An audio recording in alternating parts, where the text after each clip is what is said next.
पढ़ा हुआ नहीं वही जाओ। पता ही मेरे को पता है विपक्षी दल क्या होता है, ये पढ़ाया था कल की क्लास में अपन ने, विपक्षी दल क्या होता है।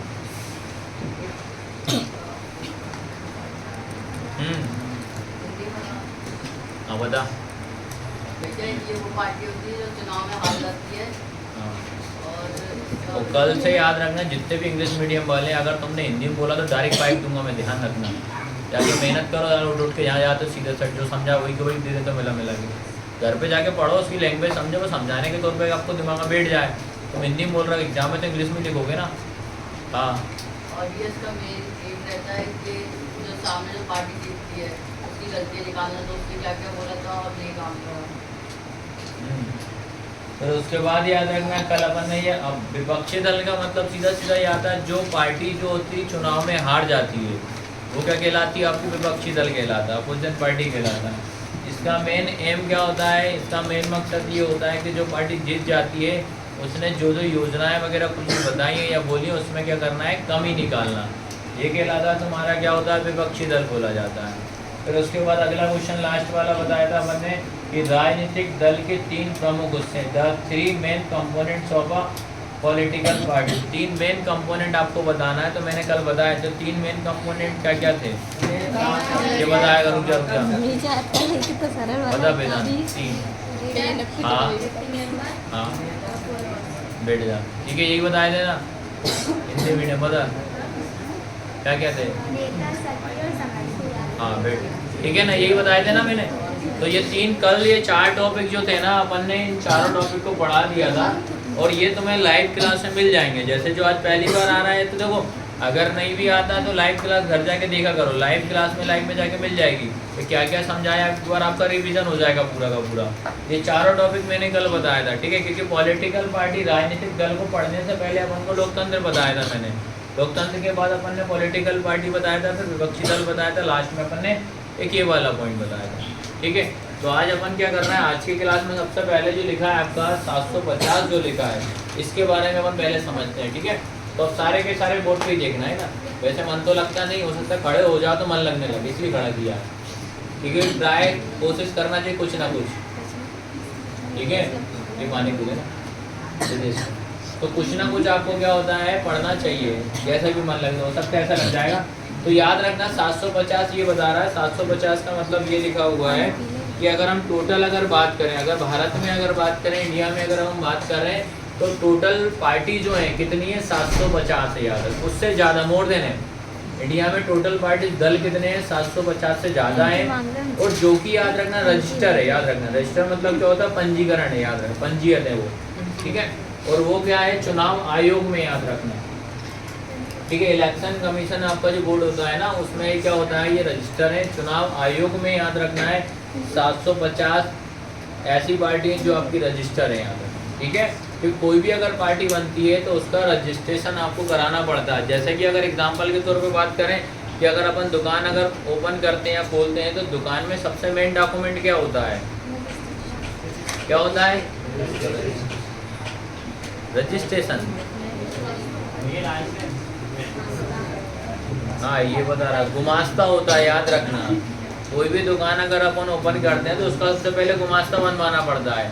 तो गुमास्ता इसलिए बनवाना पड़ता है ताकि आप मान लो कि आपको लोन की रिक्वायरमेंट है और आपका बिजनेस है, तो हो सकता है कि गुमास्ता क्या होता है, कोई भी लोन वाला आता है वो सबसे पहले गुमास्ता देखता है और ये बोलता है कि भाई ये कितने साल पुरानी आपकी दुकान है, जितनी साल पुरानी होती है उस हिसाब से वो आपको लोन दे देता है, ठीक है। तो ऐसे ही क्या होता है कि कोई भी पार्टी अगर आप बनाते हो तो आपको चुनाव आयोग जो होता है उसमें रजिस्टर करवाना पड़ता है, ठीक है, ये नाम दर्ज हो जाता है। तो याद रहेगा ना, तो टोटल कितनी पार्टियां, 750 से ज़्यादा हैं, याद रखना।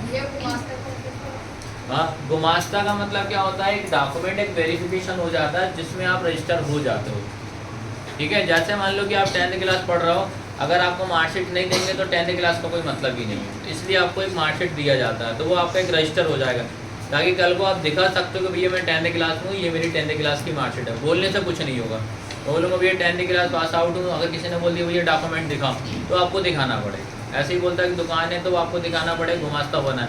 गुमास्ता हिंदी में भी गुमास्ता है, इंग्लिश में भी गुमास्ता ही बोला जाता है, ठीक है। इसमें क्या होता है, अपनी पूरी डिटेल होती है, दुकान वाले की डिटेल होती है कि इसमें दुकान का ओनर कौन है, प्लस कोई इसमें पार्टनरशिप तो नहीं है, ये सब चीज़ इसमें मेंशन होती है। ठीक है, ये अपन ने आगे सभी को समझने के लिए आया। तो 750 क्या याद रखोगे, ये ऑब्जेक्टिव वाले क्वेश्चन है कि 750 हमारी टोटल पार्टी से याद रखना है। ठीक है, इससे ज़्यादा ही है कहने का मतलब। और जो चुनाव आयोग में क्या है आपका रजिस्टर है, इलेक्शन कमीशन में याद रखना है, इलेक्शन कमीशन ऑफ इंडिया में। फिर सेकंड इसमें डायरेक्ट क्वेश्चन आता है जो कम्युनिस्ट पार्टी, अगर डायरेक्ट क्वेश्चन आ जाता है कि कम्युनिस्ट पार्टी क्या है, हिंदी में भी यही है, इंग्लिश में भी है, इसलिए मैंने मेंशन कर दिया है ना। कम्युनिस्ट पार्टी मतलब आपको याद रखना है, कम्युनिस्ट पार्टी का मतलब होता है एक पार्टी, एक पार्टी या सीधा सीधा समझ लो एक दल। उनने पूछ दिया कि बताइए कम्युनिस्ट पार्टी का अर्थ क्या होता है, तो आपको दिमाग में रखना है कम्युनिस्ट पार्टी वह पार्टी होती है जिसमें एक ही पार्टी होती है, एक ही दल होता है। ठीक है, और कौन सा देश है वो आपका, चीन या चाइना।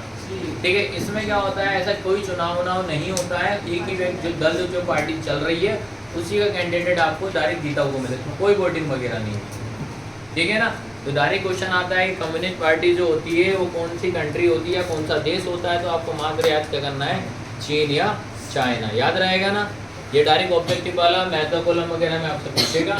उसके बाद सेकंड पूछा टू पार्टी सिस्टम, नाम से समझ में आ रहा है, इसको बोला था बहुदलीय, याद रखना। हिंदी में क्या होता है आपका, बहुदलीय व्यवस्था। ठीक है, टू पार्टी सिस्टम का मतलब क्या होता है कि ऐसा मतलब ओनली टू पार्टी सिस्टम का मतलब, सॉरी ये आपका आएगा दो आएगा, दो दलीय व्यवस्था में। ठीक है, टू मतलब दो होता है। अब आपसे पूछ लिया कि बताइए कि दो दलीय व्यवस्था कौन सी होती है, ऐसा कौन से देश है जिसमें आपको मात्र दो ही पार्टी देखने को मिलेगी। तो दो पार्टी वाला देश कौन कौन से, United state of America, United kingdom. America और ब्रिटेन ये दो देश ऐसे हैं इनमें मात्र दो ही पार्टी होती है, बस दो पार्टी के सिवा तीसरी पार्टी इसमें आएगी नहीं। और इन दोनों पार्टी में ही आपस में क्या होगा, इनका चुनाव होगा, बस सीधा सीधा याद रहेगा ना, मात्र दो ही पार्टी है, ये इसमें दिमाग में रखना है। फिर इसके बाद आता है multi party system. Multi party system मतलब क्या होता है, बहुदलीय व्यवस्था। देखो नाम से ही समझ में आ रहा है, मल्टी मतलब क्या होता है, बहुत सारे। तो मल्टी पार्टी सिस्टम कौन सी है, एक भारत हमारा एक ऐसा देश है जिसमें क्या होता है, मल्टी पार्टी सिस्टम के अंदर आता है, बहुदलीय सिस्टम के अंदर आप व्यवस्था के अंदर आता है। क्योंकि इसलिए आता है कि हमारे देश में भैया 750 से तो ज़्यादा क्या है, पार्टी है, तो इसमें कोई सी भी पार्टी आके चुनाव लड़ सकती है, ऐसा कोई फिक्स नहीं है हमारे इंडिया में।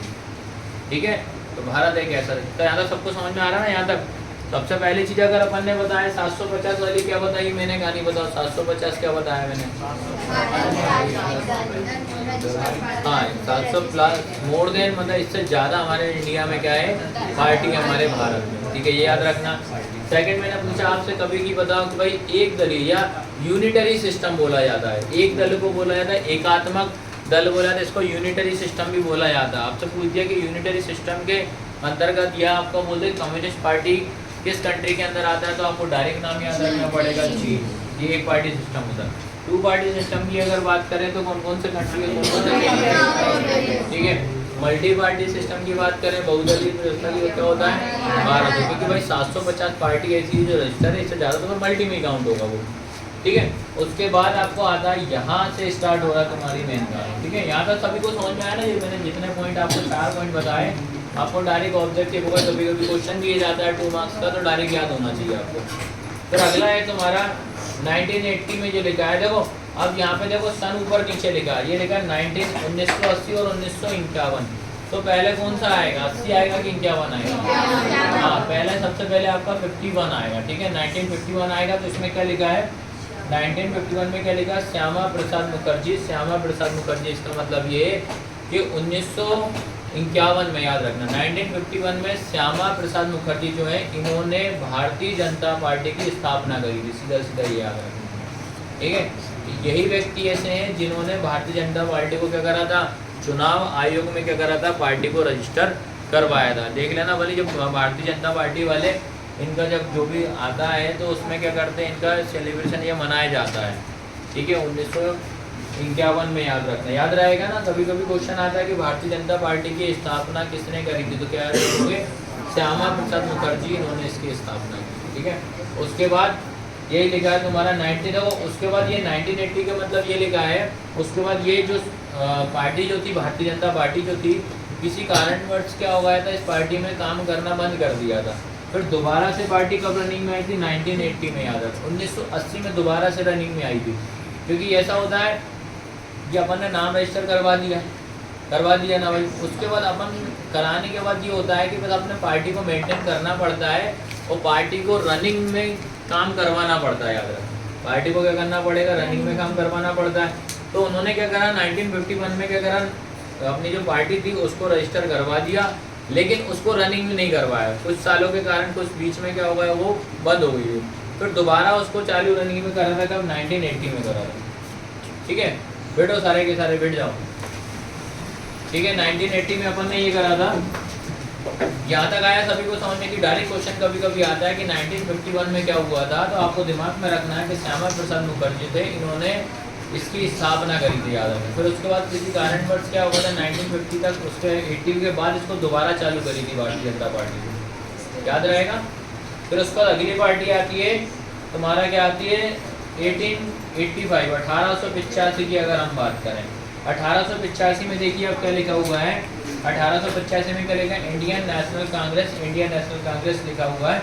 अब आपको ये दिमाग में रखना है 1885 में इंडियन मतलब भारतीय इंडियन नेशनल कांग्रेस या कांग्रेस की स्थापना हुई थी। याद रखना सीधा सीधा इसकी स्थापना हुई थी, कांग्रेस जो इसकी स्थापना हुई थी। हालांकि आपके बुक में इसमें दिया नहीं है, तो इसको व्योमेश चंद्र बनर्जी, उन्होंने इसकी स्थापना करी थी कांग्रेस। ये कभी कभी ईयर पूछ लेता है 1885 में किस पार्टी की स्थापना हुई थी, तो कांग्रेस। याद रखना, मैथ्योकोलम में आया हुआ क्वेश्चन है ये वाला। ठीक है, ये याद रखना आप लोग। उसके बाद आपका आता है 2019 की कहानी बता दे रहा हूँ। क्या लिखा है? देश में 7 दल राष्ट्रीय स्तर पर मान्यता प्राप्त थे।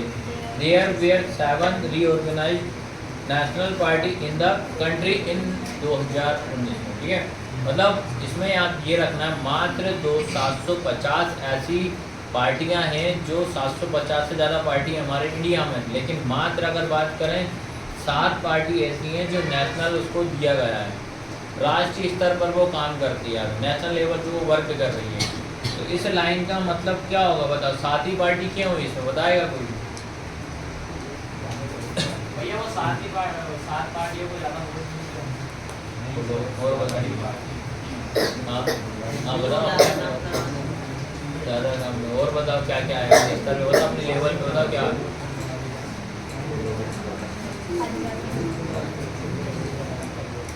ठीक है, ये क्या होता है? 7 पार्टी जो है आपका राष्ट्रीय लेवल, नेशनल लेवल पे आपको रजिस्टर है, याद रखना। ठीक है, क्योंकि ये पार्टी सबसे बड़ी पार्टी होती है, सबसे बड़ी पार्टी होती है। इनके कहने के बाद समर्थक क्या होते हैं? सबसे ज़्यादा होते हैं। इधर ध्यान दे रहा नहीं दे रहा? समझ में आया ना? मात्र 7 पार्टी। कहने का मतलब ये होता है कि जैसे अगर अपन ने कोई पार्टी बनाई, अपन ने कोई दल बनाया, अगर वो नेशनल लेवल पे अगर काम नहीं करेगा तो आपको ओनली स्टेट लेवल पे काम करना पड़ेगा। ठीक है, मात्र आपको स्टेट लेवल पे काम करना पड़ेगा। स्टेट लेवल पे क्या होता है? जो भी राज्य में, ठीक है, या राज्य में अगर आपके चुनाव होते हैं तो आप क्या होता है, आपकी पार्टी मात्र राज्य में ही चुनाव लड़ सकती है। ठीक है, अदर राज्य में आपकी पार्टी चुनाव नहीं लड़ेगी। वहीं अगर आप नेशनल या राष्ट्रीय लेवल पे अगर आपकी पार्टी रजिस्टर हो चुकी है तो आप किसी भी राज्य में, किसी भी मतलब कोई भी राज्य में जाके अपन क्या कर सकते हैं? चुनाव लड़ सकते हैं। यार जैसे सुना होगा कि यार एमपी में किसकी सरकार है, आपने सुना होगा यूपी में किसी की सरकार है, सुना है कि नहीं सुना है?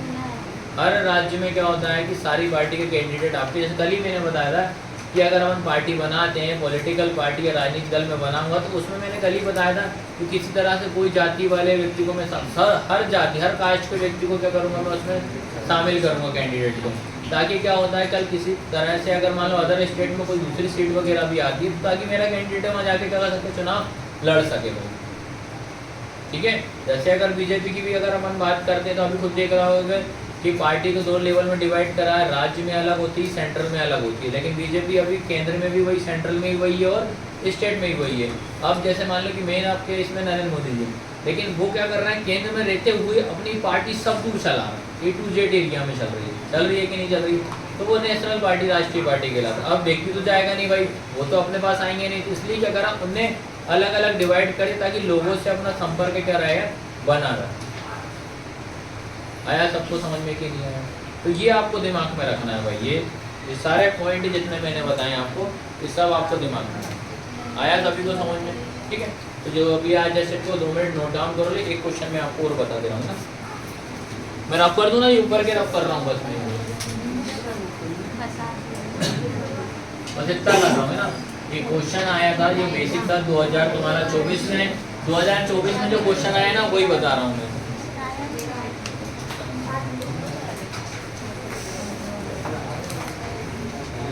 ये क्वेश्चन आया था, हाँ चला चला।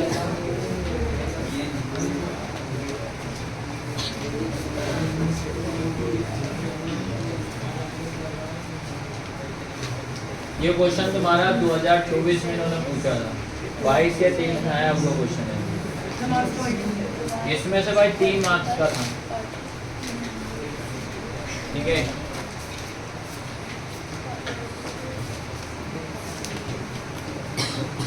ये हिंदी में लिख रहा हूँ क्योंकि हिंदी के बाद समझ में आएगा। राजनीतिक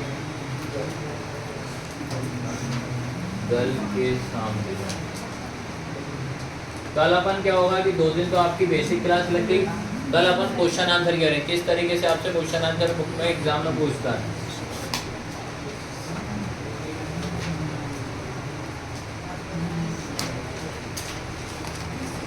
ठीक है, जिसमें कि आपको इसमें 3 पॉइंट पढ़ना पड़ेगा। पहला आंतरिक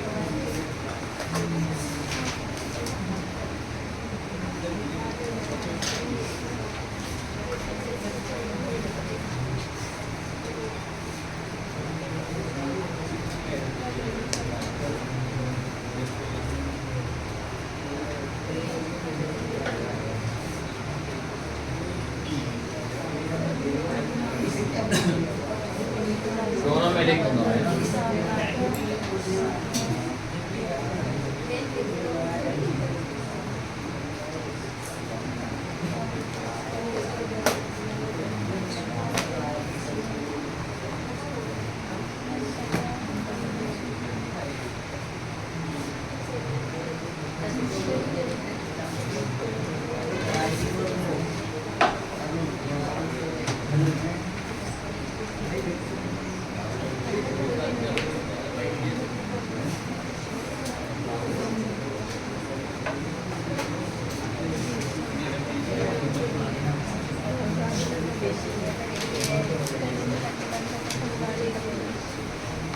अच्छा, इस क्वेश्चन को क्या आप थोड़ा मन से बना के भी लिख सकते हो, बाकी मैं जस्ट अभी समझा दे रहा हूँ। तो कल आपका याद रखना जितना मैंने सोशल साइंस का पढ़ाया 2 दिन में पूरा पढ़ के आइएगा आप। तो कल तो मैं प्रसाद दूंगा ही दूंगा, ध्यान रखना तो बेटा। हाँ मैं जस्ट आज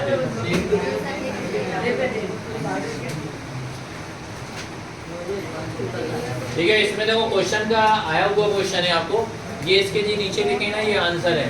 तो क्या लिखा है, various challenge faced by the political parties, राजनीतिक दल के सामने क्या चुनौती है। जैसे मान लो कि अगर अपन ने पार्टी बना ली, ठीक है भाई, हमने पार्टी बना ली है, अब पार्टी बन चुकी है, तो लेकिन अब हमारा मेन टारगेट है, कल ही पढ़ा था अपन ने कि कोई भी अगर पार्टी बनेगी तो उसका मेन मकसद क्या होगा, चुनाव लड़ना। चुनाव लड़ना है मेन मकसद यही था, और चुनाव को जीतना यही था। अब लेकिन याद रखना, अपन चुनाव लड़ने जा रहे हैं तो उसके हमारे सामने कोई कोई तो चुनौतियाँ तो आएंगी।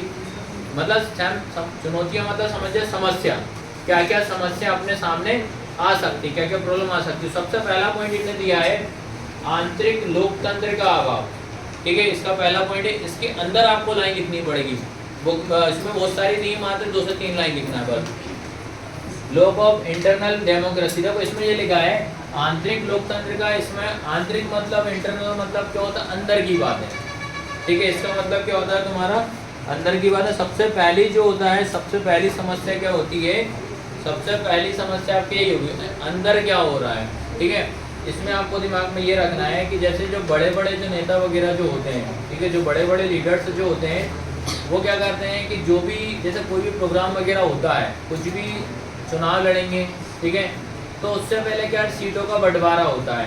तो वो क्या होता है, जो बड़े नेता जो होते हैं उनको पास में क्या होता है, पहले उनको सीट दी जाती है, फिर वो क्या होता है अपने जो भी कैंडिडेट जो होता है पसंदीदा उसको क्या करते हैं, वो सीट देते हैं यार। लेकिन नुकसान किसको होता है, जो व्यक्ति जब से ही काम कर रहा है, रनिंग में काम कर रहा है, उसको सीट नहीं मिलती, याद रखना। इस कारण से क्या होता है, पहली समस्या में ये देखने को मिलती है, ठीक है। अब भाई क्या होता है कि व्यक्ति खड़ा हुआ है, बहुत सारे लोग काम कर रहे हैं, तो हर व्यक्ति चाहता है कि मुझे सीट मिले, लेकिन जो व्यक्ति नेताओं के ज़्यादा करीब होता है ना, उसी को क्या मिलती है, सीट मिलती है। इस कारण से उसको अंदर की बातें कुछ मालूम नहीं होती। वो तो बेचारा क्या होता है, रात दिन क्या करता है, मेहनत करता रहता है कि आज नहीं तो परसों कभी ना कभी उसको सीट मिलेगी। तो उसको कोई भी अगर कुछ कार्यक्रम वगैरह हो रहा तो उसको नहीं मालूम, ठीक है। तो उसको अंदर की बातें क्या होती है, उस व्यक्ति को मालूम नहीं होता, पार्टी इसके मेंबर को, सदस्य को बात नहीं होती। इस कारण से चुनौती क्या होता है, देखने को मिलती है। तो इसका मेन क्या होता है, इसका अगर पॉजिटिव की में अगर बात करें, सीधा सीधा ये होता है कि जो भी आप काम कर रहे हो, आपके सदस्य को एक एक चीज़ बता के करो कि भाई इस बार हम इसको सीट देंगे, सदस्य को मालूम होना चाहिए। या अगली बार ये बोलना चाहिए कि भाई चलो लगातार हम इसको सीट दे रहे हैं, इसको तो अपन इसको अगले नेक्स्ट कैंडिडेट को अपन सीट देंगे, जिससे क्या होगा, व्यक्ति इक्वल समझेगा यार, ठीक है।